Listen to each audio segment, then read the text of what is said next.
Okay, we are back to testing out our program, and if you remember from the last lecture, we had one problem whenever we would start our system. Our pump would come on after 5 seconds, and then just a few seconds later, we would get this alarm. We would have a pump alarm, and when we go into the program to see where the pump alarm was, we found that we had an alarm caused by a flow switch that wasn't closing because obviously there isn't a real pipe with real water flowing through it. There isn't even a real flow switch. So that causes us a bit of a dilemma because when we want to test this system and its ability to function correctly when the level is changing in the tank, rising to the high and falling to the low, we need to be able to convince the PLC, or in this case the emulator, that that flow switch is actually closed. So for testing purposes, there's something called a force that we use to actually simulate those inputs. I'm coming back into RSLogix 500. I'm coming to our digital input ladder, and I'm going to find that flow switch right here. Now if you see up in the top left of our window it says forces are enabled, which means we can force a bit to be open or closed.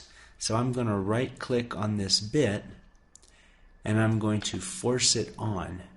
And so now you see it says on right here on the actual control block, and up on the top left, aside from saying forces enabled, it also says forces installed. So that's our warning in case we're planning on disconnecting and walking away from a live PLC. We do not ever want to leave forces running on a live PLC. That's for test purposes only. If we leave this force on when we actually do hook up a real switch to this input, no matter if it opens or closes, the PLC's always going to think it's closed. So right now, we've convinced the PLC that this input is closed, that I03, our flow switch, is present and doing its job.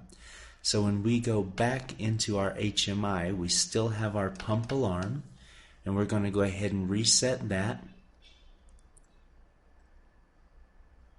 And now our pump comes on, and we see that we have a low level in our tank set at 67. Our actual tank level is reading 65, which is below our low level. So I'm going to put this low level back to 20, which is where it was in the beginning. And now we're going to move our tank level up and down, and we're going to see if that pump comes on and off like it's supposed to. So our high set point right now is 80. And once our tank level gets up to 80 and sustains that for a few seconds, our pump should shut off. So we're going to go back into our RSLogix. We're going to go into our analog inputs, which is where our analog tank level's coming in. And you see right now on rung 0, this is where we have our tank level sensor coming in and being scaled. I have an input signal of 10,800. And that's going from a scale of 0 to 16383, which is scale for PNID on an analog input. That was configured on the input module. And our scaled output is a range of 0 to 100, and that's percentage of tank level. And when we scale this 10800 value, we get 66% full on our tank. So let's go ahead and raise this number to something higher that we think is going to be higher than 80. And I'll put 13,500. And that puts us at 82%. Now we see our tank level has come up, and sure enough, our pump de-energized. So that's a good thing. Now, what else should happen is when our level falls below our low, which is 20%, our pump should come back on. So let's go ahead and try that as well. I'm going to modify this input signal again, and this time I'm going to put it at 2000, which is 12%. So we're still above our low level. That's a good thing. We don't want an alarm. And we saw our pump came back on. So that pump is doing its job. It's coming on when we're below the low level, and it's shutting off when we're above the high level. And if we put it somewhere in the middle, it doesn't change. It waits until it attains the next level limit. So our pump is working well. Now, one thing we cannot test in this emulator is our heater output, because that's a PID control loop, and the RSLogix Emulate 500 emulator will not emulate a PID control. So unfortunately, that's something that has to be tested on a PLC. And if you remember from our discussion during Program Fundamentals about the PID control loop, that loop has to be tuned, connected to a live system with an actual heater, with an actual fluid to be heated and under live conditions. So there really is no simulated way to tune a PID control loop. That's unfortunately something that can only be done on a live system. So we've tested our blower. We know the logic for our blower. If we come into our RSLogix and go into controls, we're going to scroll down for our blower output bit. And all we're looking for the blower to come on is on our top branch of rung 4. We're looking for our system mode to not be off, and we're looking for our blower mode to be in auto. So as long as our system is either in on or faulted and our blower's in automatic, this top branch is going to cause the blower to run. Then we also have a second branch which is going to run the blower regardless of our system mode, anytime the blower is in hand mode. So that means right now, if our system is off, our blower is off. If our system is on, our blower is on. Otherwise, if our blower is in hand, our blower is on regardless of system mode. If our blower is off, our blower stays off regardless of system mode. So we know our blower's working, we know our pump is working. We can't test our heater unless we're on a live system. And the only other things that we can test our temperature high and low alarms. We can also test our level high and low alarms. So let's go ahead and start with temperature. And we are showing a temperature of 104 degrees. We have a high of 120 degrees. So let's change that analog input signal back in RSLogix again. We're going back to our analog inputs down to rung 1. Here is where our temperature's coming in. Right now we're showing a signal of 3000, and that's on a scale of 0 to 16383 again. Only this time, instead of being scaled to something like a percentage, we're scaling from -40 degrees to 750 degrees. So I'm going to bump that up to 6,000, and that puts us at 249 degrees. So we should get a high temperature alarm. And we do see up in the top right, we got some kind of temperature alarm, and these are just categorical indicators, so we don't know which kind of alarm that is. So we're going to go back into RSLogix, back into alarms, and we're going to find our temperature alarms. And here, sure enough, we've got a high temperature notification and a high alarm. So I'm going to go ahead and silence that notification. We see that the notification went away here, and we see that our temperature alarm bit remains energized here in the program, so that is doing its job. Now I'm going to adjust that temperature signal, and I'm going to put that back down to 3000, so it's now back within range. It's not high and it's not low. 104 is between 20 and 120. And our alarm should still be there. So let's go back into the alarms ladder. And sure enough, that's not a self-resetting alarm. You see that it has a hold-in of itself, and it only de-energizes when we push the alarm reset. So a high temperature alarm is something very serious. It's not something we want to go away automatically. And when we hit our alarm reset, we come back into the program. Now that alarm's gone, and we're going to go ahead and test our low alarm. So back to analog input.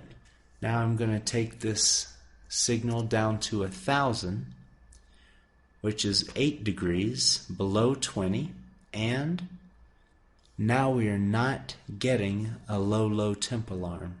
We should be getting a low temp alarm, so this is where troubleshooting and debugging and shakedown become important.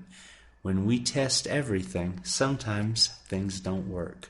So let's go back into our program and see why we don't have a low temperature alarm. Here's our high temperature alarm, and here's our low temperature alarm. And the reason we didn't get a low temperature alarm is because we set that time delay at 900 seconds. In other words, we wanted to make sure the system had enough time to warm up, and we weren't going to trigger a low temperature alarm in 5 seconds like we are everything else in this program. We gave it a somewhat exorbitant amount of time. So it's slowly working its way up to that 900. But we want to go ahead and test this alarm. We know it's counting, but we're going to change the timer. We're going to bump it up to 890 seconds. So now in 7 more seconds we should get that alarm just as if it waited 900 seconds. And there is a temperature alarm. We see that our system mode went into faulted. And let's just take a look in the program to make sure it is our low temperature alarm bit. So now we'll go back into analog input, change that back to a healthy temperature value of 104 degrees, and we will reset that alarm.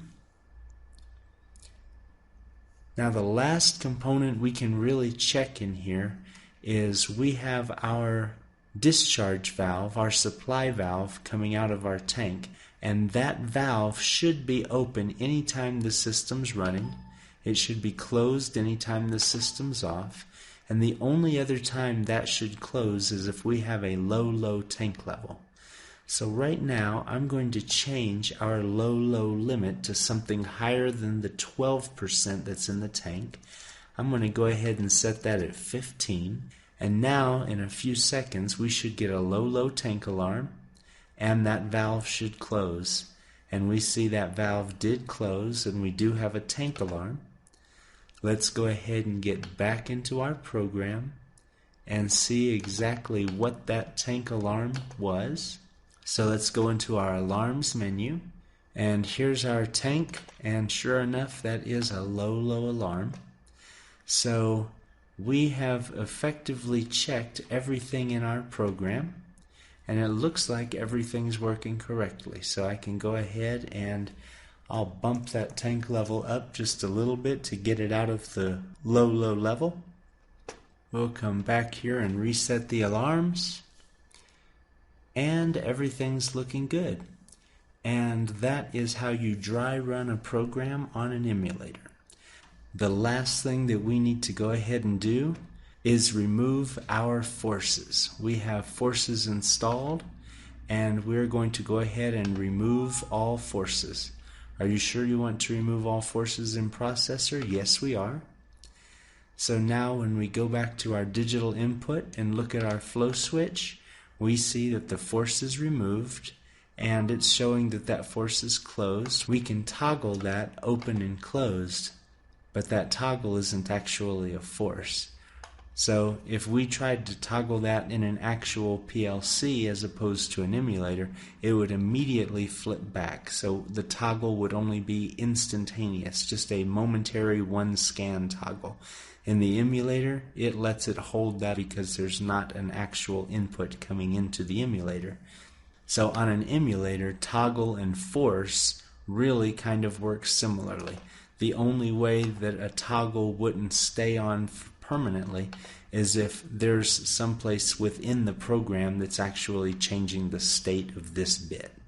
So the important thing to understand is when we're testing a program on an emulator or PLC, we can force bits open and closed. On an emulator, we can even put in analog values for input signals. So that's a good thing about an emulator, that it's a lot easier to test analog inputs. And the last thing we have to remember about forces is when we're done testing, we have to remove the forces. If we leave forces running on a live PLC, the system will not work. So stick around, and in our next section we're going to talk a little about electromechanical checks. I'll see you then.